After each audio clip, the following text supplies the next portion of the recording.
zany hoe le marimatresagna zany mahakasiky ny fiainan'ny tontolon'ny transport terrestre eto Ansibe zany no ladiniky eto.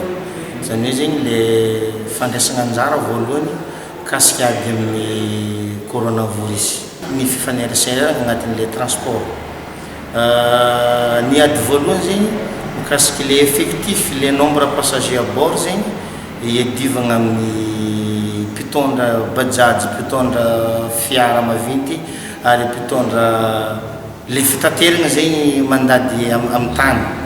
Zany hoe araigna maso tanteraka zegny mahakasiky le fifanerasana agnatiny.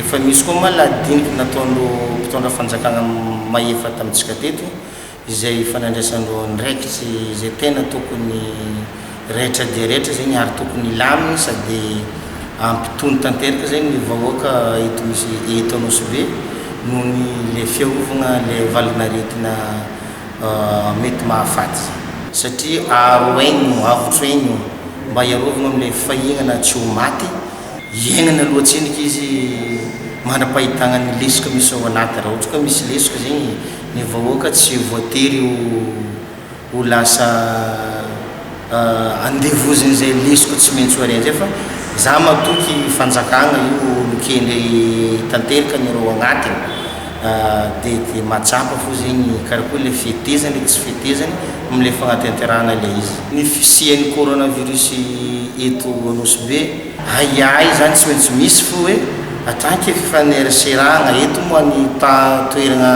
andalaovam-bahiny tsy maintsy apetraka fo zegny menimeny mieritreritry hoe sao dia mety hampisy problème amintsika tanteraka zany izy ke zegny indrindra zegny nandraisan'le fitondram-panjakagna mahefa le fanapahan-kevitry misy amin'ny fotoagnatsika misy atsika zao.